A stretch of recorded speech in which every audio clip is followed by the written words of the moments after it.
Hey babies. So at the time of intercession, I was in the glory earlier today. So I felt there was some gravitas, some things to report. So I'm reported for duty. I think I'm relaying this stuff like I need to. On the top of the docket, I guess, is the border crisis. And here's kind of what I was seeing in the spirit. There is a name, a place, an identity that's forged in this country that is being diluted. There are tactics from Satan to dilute who we are, to dilute our allotment, our heritage, our borders, our identity, our rights. And as I've interceded and I prayed through, this has come up many times, and I'll start calling out for the sons of the Republic to rise. And this was another case when I was in the glory interceding for our nation, that it's a case where the sons of the Republic are rising. To give you background on that, there was an ecstatic experience that George Washington had that's on record.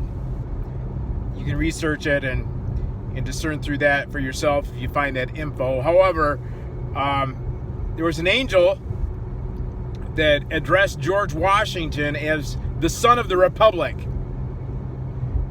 And what I'm seeing in these days is that identity and that role is multiplied. Not diluted, it's multiplied. And oh Lord, how do you want me to take this? How do you want me to unpackage this?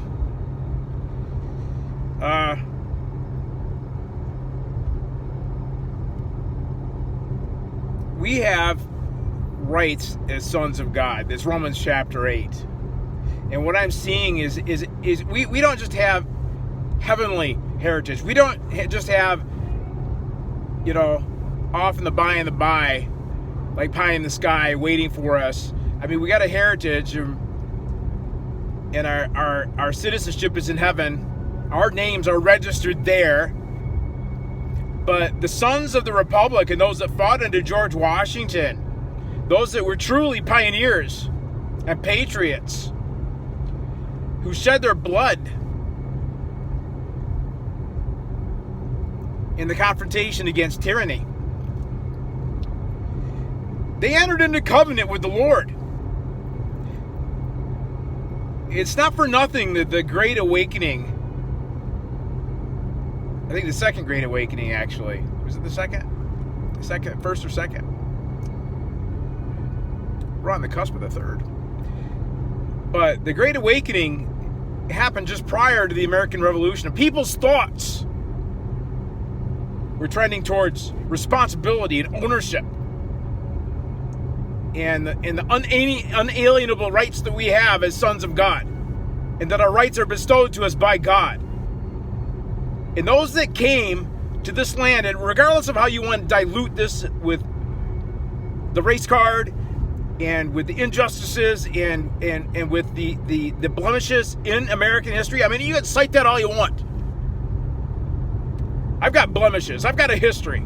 I got a background myself. It hasn't withheld the Lord from entering into covenant with me. I have personal promises.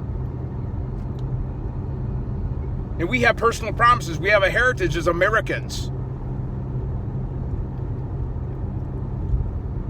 That the land, it's not just, like I said, it's not just a pie in the sky situation. It's not just, our citizenship is in heaven and we got rights as sons of God, and, one day we're going to rule, and maybe we'll go off and,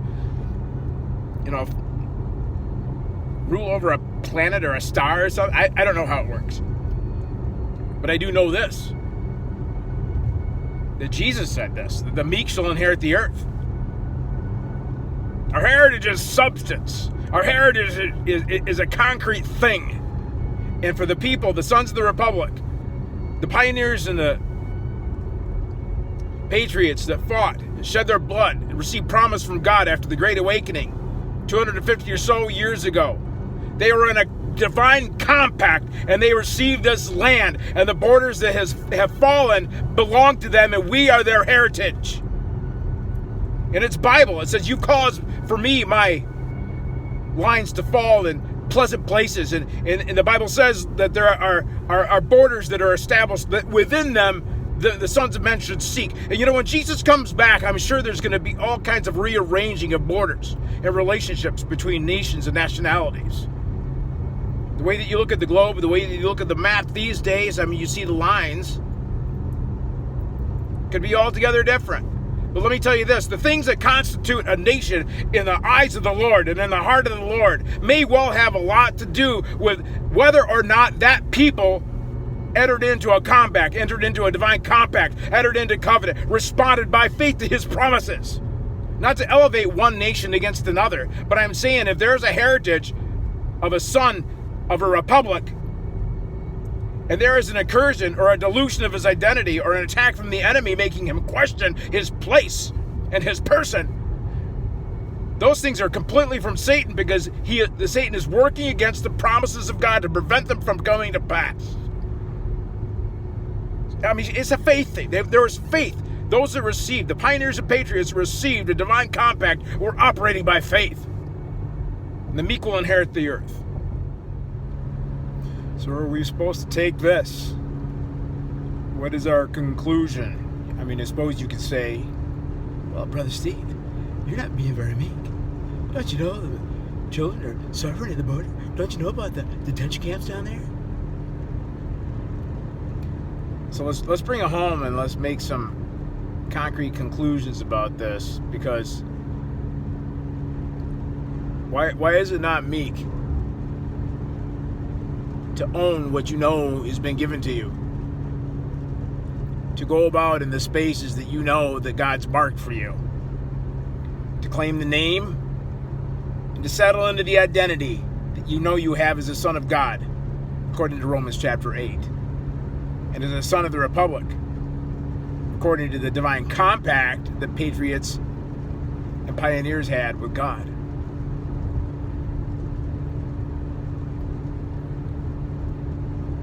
So what of meekness?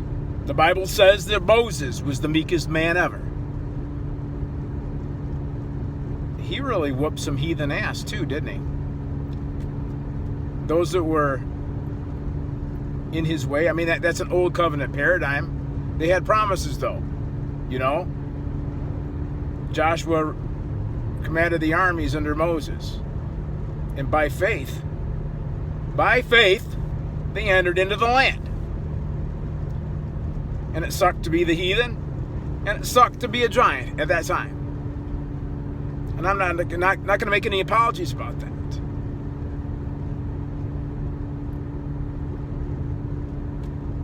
So when you look at the border, there's eliciting of compassion, and there's tragedy, and it's a crisis. There's bad things happening, like drugs and child trafficking, child sex trafficking and stuff like that. Yeah, that's occurring too.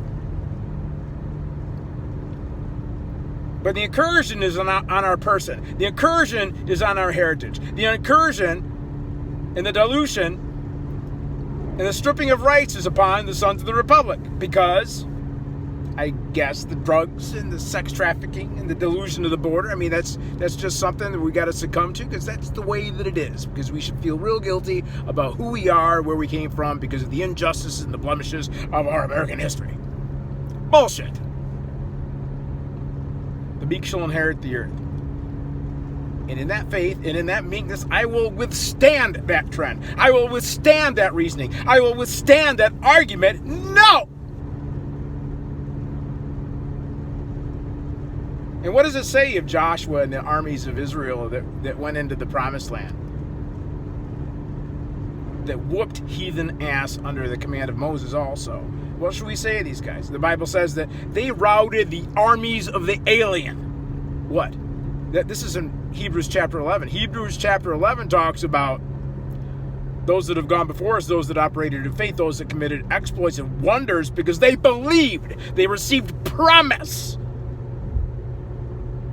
And it says they routed the armies of the alien, right along with Enoch being translated, right along with Rahab hiding the spies that went to spy out Jericho, right along with Joseph and all the patriarchs. I mean, they're all human.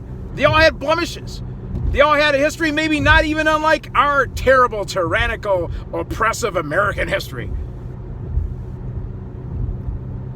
That doesn't stop God from choosing anyone or making promises to anyone. There's no moral or societal stand. I think we get really caught up into our modernity sometimes. You know what modernity means? It means you're flipping arrogant because you think that we've come so far and we've had so much progress, and we've had scientific breakthrough, and we're progressive, we're modern, and that every other age and generation that ever occurred is inferior. You're freaking arrogant. Stop that shit. That's being broken apart because we have faith, and these things that have gone before have come to us as an example. And we have an example, and we have a heritage from those that have gone before, those that whooped heathen ass. We have a heritage from those that routed the armies of the alien. And what I'm saying here, that according to what I'm seeing from the Sons of the Republic, the faith, the divine compact that they had with God, receiving the promises of God, we have an opportunity to tap into the faith wherein the United States of America was founded. It's still there. There's a record of the patriots and the pioneers and their blood that was shed. There's a record of the delight. There's a record of the inheritance. There's a record of them entering into a new land. Manifest destiny? Oh my goodness, did I actually say that? Was that faith? Did they go west by faith? Think about it. Enough said. The faith is there. Will you tap into it? Will you defend? Will you contend? Defending yourself, defending your person? No, I'm not going there. But it does say contend for the faith. If that's a legitimate faith, it's something that needs to be contended for. Will you enter in by faith to the faith of the Sons of the Republic and contend for this allotment?